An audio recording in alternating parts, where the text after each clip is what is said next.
This is a Clearview podcast.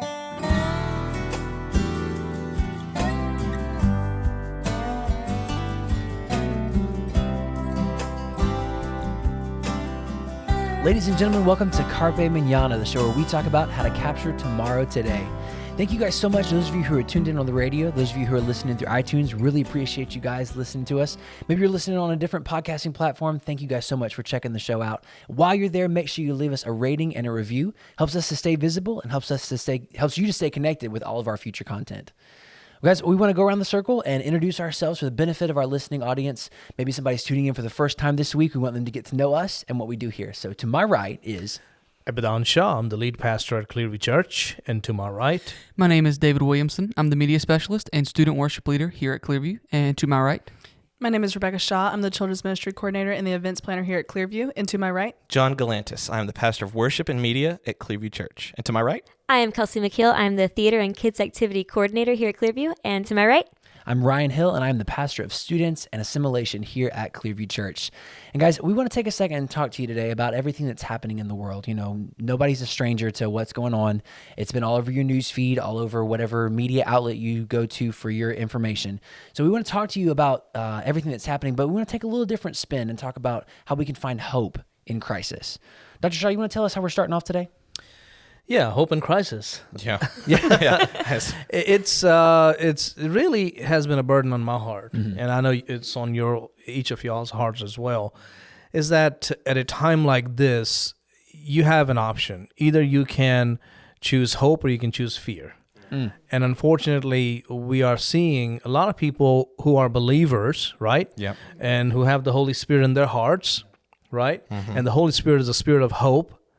And yet we are almost hopeless. And what's happening is that there is what's known as fear-mongering that's taking place. And, you know, hey, I believe Jesus is coming soon. I believe that, and I know y'all do too. But to make it sound like, hey, these are the last days, go ahead and pack up, hunker down, go into your bunkers. Yeah, we'll wait it out. Wait because it's going to be over very soon. Not in a good way. It's going to be over in the sense that it's all hell's about to break loose. Oh, my gosh.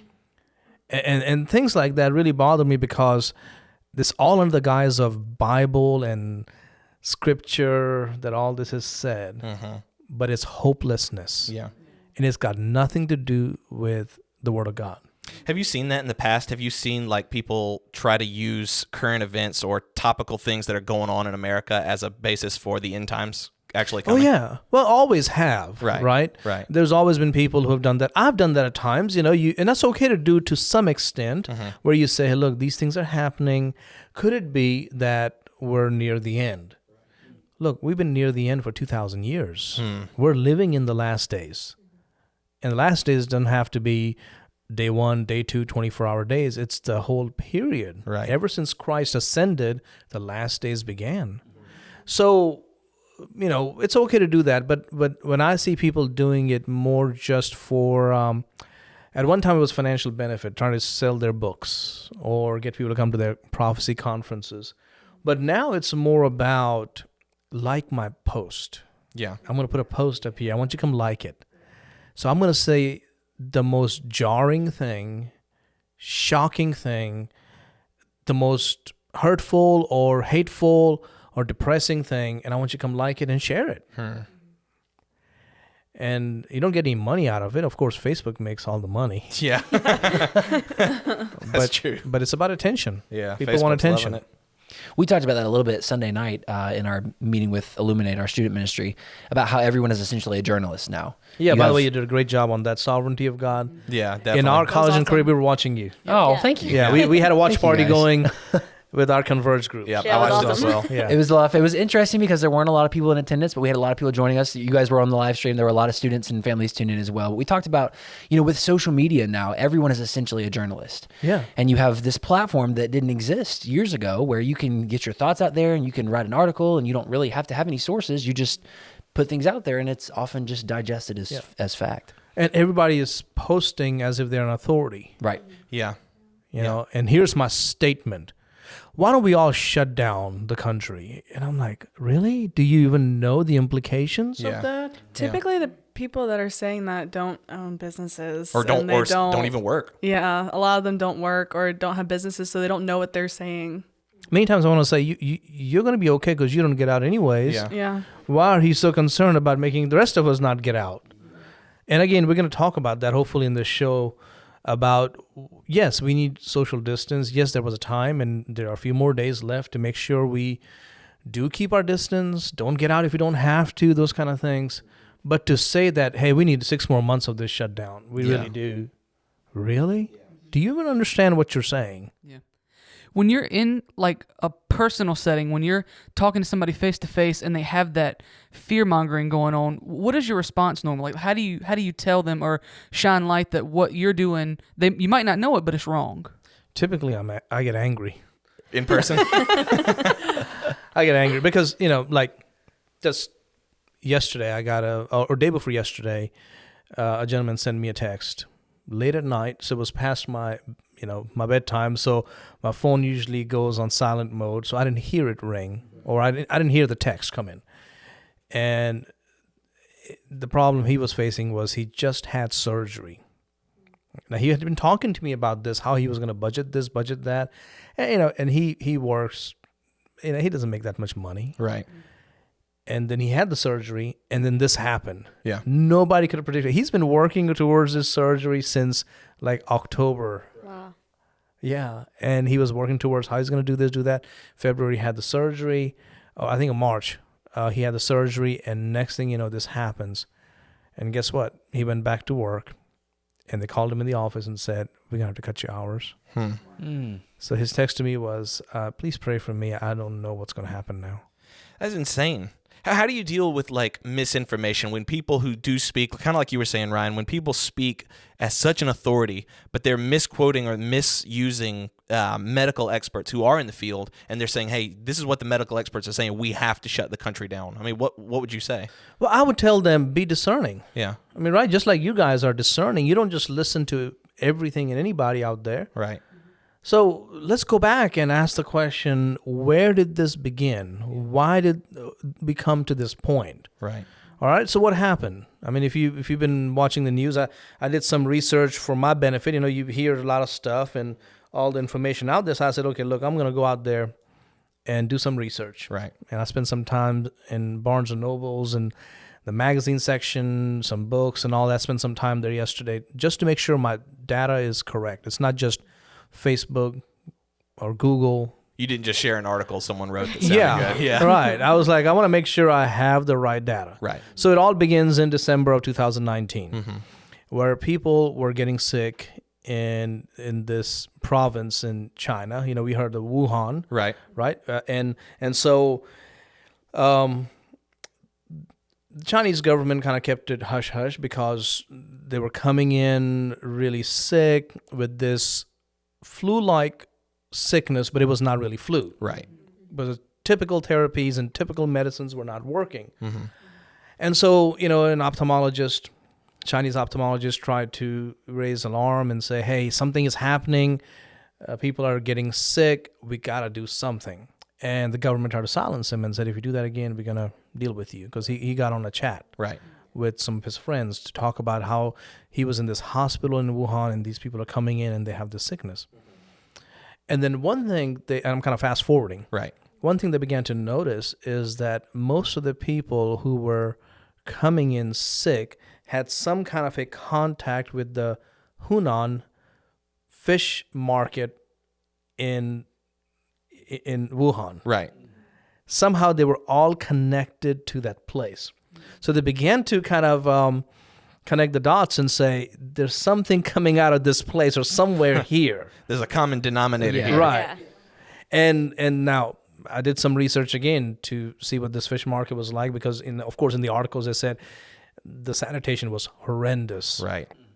Okay, you had not only marine life, but also wild animals, exotic animals. We're not going to go into a list of what those animals were, but they are being slaughtered right there and given fresh to the customers who are waiting in line. Just right there in the market. They were right in the being market. slaughtered. Okay. On the ground, it's blood, guts, Right. animal stuff lying around, all mixing together. I mean, it's really bad. Now, there are a lot of videos out there. We got to be careful about those videos because some of those videos are not from that same market. They're from some other part of the world.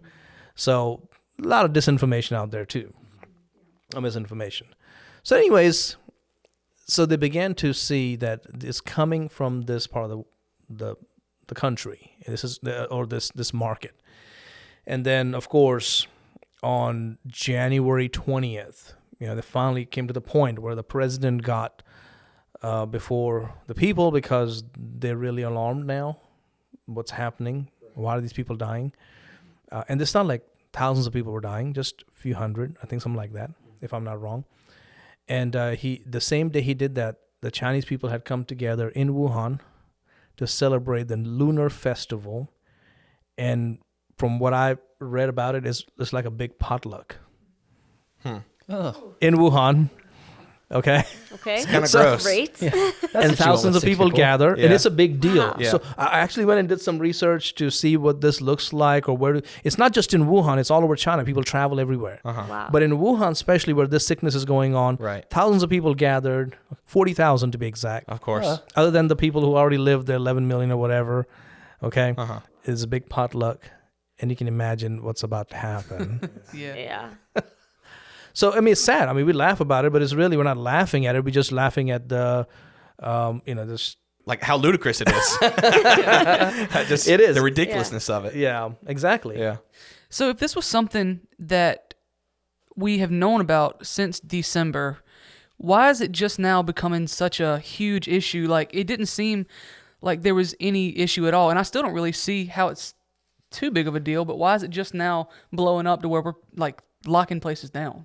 We were Well- talking about that in the office Yeah. earlier. Yeah. And just an idea, and I don't know, but the people that stay up to date with news now Right. are the young people because of social media. So Well- there's a lot of stuff on Instagram, Of course. and there were people in China that are on TikTok who were already making videos about this. So young people were finding out about all of this stuff, making light of it, but people were putting up videos and stuff like that. So a lot of teenagers were finding out. So the teenagers that were seeing these things probably didn't realize the big deal about it Right. because it is more threatening to the older generation than Right. it is them. So they didn't really know to make a big deal about it. So they were one of the first ones to know. Months Exactly. ago. Yeah, months ago. They knew Yeah. about it back in December because there were already videos. The implications of it hadn't hit yet, I don't Yeah. think. Right, Right. right. And I mean, keep in mind, this has not like been happening for months and years. The first death was January the 9th, where a 61-year-old man, Chinese man, again, he was connected, who regularly shopped at the Hunan market, Right. who died. The first death. And so you see how that's happening. And January 30th, the World Health Organization declared it a catastrophe, an emergency. And the 31st is when our president declared that it's a ban for foreigners to come into to America if they've been Right. in that part of the world, in China, for over 2 weeks or 2 weeks, something like that. And which is a smart decision because that's where this sickness is coming from. Yeah. Yeah. So I've heard a lot of stuff going on with the president's interviews and stuff like that. So why is it such a big deal that people don't call this the Chinese virus when it came from China? They're not being racist. They're just saying it's from there. Why is Right. that such a big deal? I mean, in a way, I can understand, when that is being said, people can take it as, are you saying that Chinese people everywhere are carrying this virus? No, because that's not the implication. What some people were trying to say from the Chinese side is that Americans had caused this virus. Yeah. So then it became that, wait, this is a Chinese problem that is coming to us, not an American problem coming to you. Right. All right. And then, people began to calm down, and then that rhetoric began to calm down as well. When that rhetoric starts again, of course, the president has to stand up and say, wait, you cannot keep throwing this at us. You need to handle. And by the way, the Chinese did an amazing job in aggressively handling this issue. And altogether, if I'm not wrong, I'm trying to check my numbers, there were no more than 3,000 deaths. Now, keep in mind, every death is sad. Right. Somebody's parent, somebody's grandmother passed away. So it's not something we make light of it. but with such a catastrophe, only 3,000 deaths, which I think they did a good job in getting a handle on it. But I think that rhetoric, like you were talking about, that rhetoric being shut down by people who were unhappy about it, or even like as you were talking about earlier, the ban on people coming in, people who are against that kind of ban and against that kind of thinking, I think that's feeding into this fear mongering. You know, you think you're standing up for justice, but really you're just causing panic. You're just spreading fear where there is none. Right. Now, Italy had a different issue. Right. If you've been watching the news, you know, where in the world did Italy come into this equation, right? I mean, if you're talking about China over here in Asia, and then all of a sudden Italy is in a pandemonium. Well, the virus, just like it went into South Korea or Japan and all these other places, it also traveled to Europe because Europeans also have, you know, have traveled that direction in China, in the Wuhan area. So they took it back with them. Now, the issue in Italy was in so many levels. So I did some study, I did some reading. I said, I need to know why Italy had recently, the recent numbers are like 6,000. Wow. That's like double what Double was of in China. So the question was why? Well, for many reasons. Some of the reasons will shock you, but one is good health care. So people there are living longer. Right? The senior population is living longer. So there's more older people. More older people. What else? People are, this is not happening all over Italy, but especially in Lombardy, which is kind of, you know, a lot of people packed in one place. So it's easy to spread. Another reason that I found was because of the culture. Okay, Italians are just very loving people. I have Italian friends. Of course, they will agree with me on that. Yeah, and so that was easy to spread. And many of the senior adults actually live with their families. So guess what? Instead of isolating the elderly population and dealing with them, by the time they figured out what was happening, the elderly population started dying. I mean, and that's sad. 6,000? Yeah. Wow. But I think the point that we're trying to make here is that overall, we're not Italy. We're not China. Things are different right here. And there's no reason for us to take those principles that they're seeing there and apply them here. And right? Everything that I've seen, in whether it's on social media or in the news, it's been like, this was the case in China, this was the case in Italy, this is the trajectory that we are expecting in America. We're just a few days behind them. All I've heard is that we're a week behind Italy. We're a week behind Italy. Just watch what they're doing, because that's what's about to happen here. We're a different place. Yeah. Right. I mean, think about it. Standard of living is different. Okay. Now, I grew up overseas. I grew up in Asia. And I don't remember seeing the markets quite like the Wuhan market or the Hunan market, but I saw close.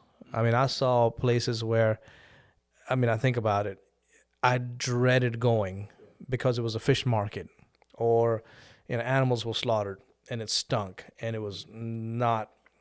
But have you been to the grocery store and seen how people do it? Now, of course, people who work there may say, oh, it's kind of gross back there when you have to. But the conditions are very different. Yeah, the standards are very different. Certainly. Okay. So standard of living, healthcare, emergency healthcare especially is different. Cultural habits are different. How can we say what's happening in Italy? We're just a week behind, folks. Yeah. I think in times of crisis like this, you know, America looks, I think there is this innate sense of looking forward to the future. Like in 9/11, for instance, we saw this surge in patriotism, but it feels like right now we're not seeing that. I mean, why do you think that is? I mean, the country has been divided for so long. I mean, this division in our nation has been coming not in the past 3 months, but in a decade. So with words being circulated around like disaster, catastrophe, pandemic, on a global scale, how does this compare to previous crises that we've seen, specifically like health crises? I mean, I'm thinking like, you know, the Spanish flu or Black Plague or something on a global scale. What are we seeing any similarities here, or is that mostly just media? Yeah. I mean, there are similarities. Of course, it's contagious, and of course, COVID-19 is more contagious than a typical flu. Of course, we don't want to say that. Oh no, it's not a big deal at all. Of course, it is. People died. Okay, that's a big deal. Yeah. But to say that this is no different than the bubonic plague or the Spanish flu, known as the H1N1 flu from 1919, those are very different things. Okay, let's talk about the Black Death. Okay, millions of people died. Right. But you're talking about 1300s. Yeah. To the filthy streets of Florence. Yeah. Spreading all over Europe through rats and all that. I don't know about you, but I'm not living in 1300s Florence. Exactly. Yeah, and I no. think that's why people aren't afraid of it. I mean, you guys know the Black Death is still around. It still exists. It still exists, But yeah. nobody's afraid of it because we are living in 2020. We have modern healthcare, and no one. I mean, there were 56 cases, I think, in 2013 of people in America who had the Black Death, or who, I guess it was the bubonic plague. But nobody, there was no outcry because we have modern medicine. Modern healthcare. Yeah. And then the one from 1919, again, you're talking about among soldiers and spreading into Europe, to the trenches, to those bunkers. I mean, it's a very different setting, and we have so much modern medicine to say that that's what happened then. Oh, it's happening now, and you have no idea this is going to take us over and just completely destroy us. Yeah. And I did some math again, and just looking at SARS. Okay, SARS came out, 2002, 2003. Altogether, deaths were 916. Okay. MERS, again, 2012 and to 2013, total deaths about 858. Okay. Ebola came kind of twice. It really came 1976, and then again 2013 on, and total deaths about 11,000. But again, it's kind of isolated more towards the African side of things, but it still spread other places. Right. And then we deal with the H1N1 from 2009, 2010, altogether 12,000 deaths. Okay, now they're all significant. Just with the common flu, the influenza, every year approximately 26 to 52,000 people die. Yeah. Wow.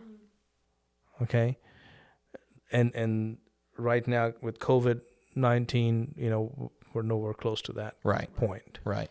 That's something that I've never understood. Like, this whole time that we've had this COVID-19 threat going on, we've seen the numbers are nowhere close to the flu numbers. And every single year the flu happens.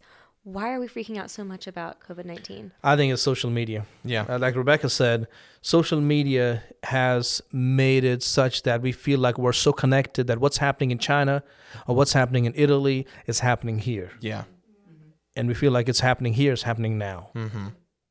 So many times we talk about the positives of social media that we do forget, because it's it's not fun to hear people talk about the negatives of social media. It's really not. And you kind of play it off as they're a curmudgeon. They don't understand. They don't want to use the social media for the gospel. But I mean, we do have to remember it does have some serious drawbacks. Yeah. And I think we're seeing that. Like with anything, it has pros and cons. And I think, within recent days, recent events, we're seeing the cons brought to light for sure.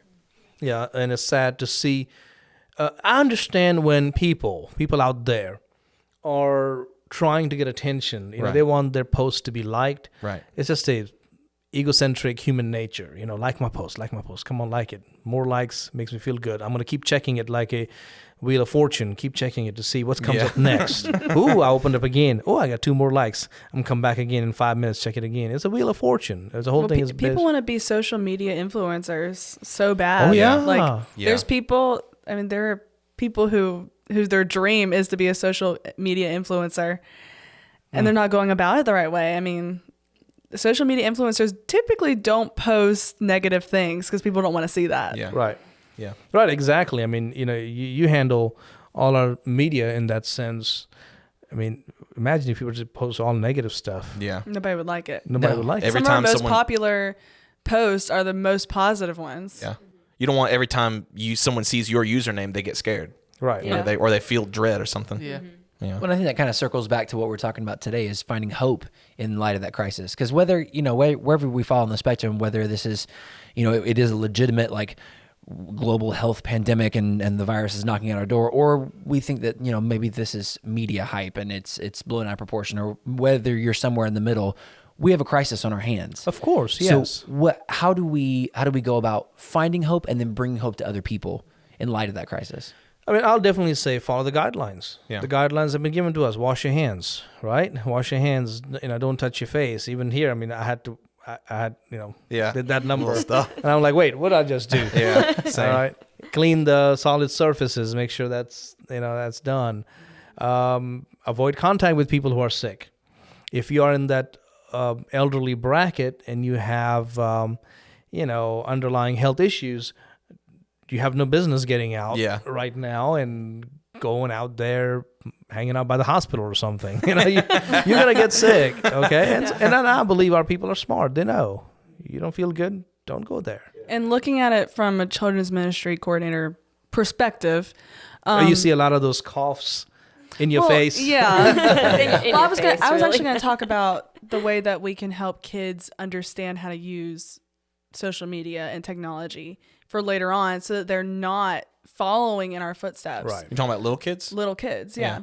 So I think one way to help that is not to. I know that technology is kind of frowned upon for kids in some places, Yeah. but I don't think it should be. I think that you should let your kids have technology. If you can, let them have technology, but teach them discipline with it. You don't need to take it away. There's no reason to take it away, because society's going to keep moving forward, and you don't want your child to be behind, but you also don't want them to be obsessed with it. You got to find that middle ground. I was looking at a magazine that is pre-coronavirus magazine. Okay, so it's still on the stands, but this whole pandemic hadn't hit when this thing was being published. And one of the articles in this magazine was pretty much about trends for the future, because it was 2020. Right. It's still in the stands because it goes from January, February, March. So this magazine was about trends for the future. And one of the trends is we're going to regulate technology. We're going to regulate the social connectedness technologies.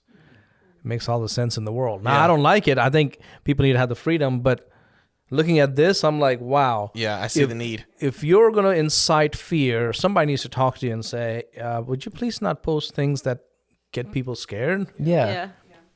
Absolutely. That's something that, it's been a recurring conversation in with my students. You have a choice. You don't necessarily have a choice about what other people post. I mean, you can't control what other people are posting. You can't control necessarily even what shows up on your timeline or your feed or whatever platform you're on. But you have a choice about what you post.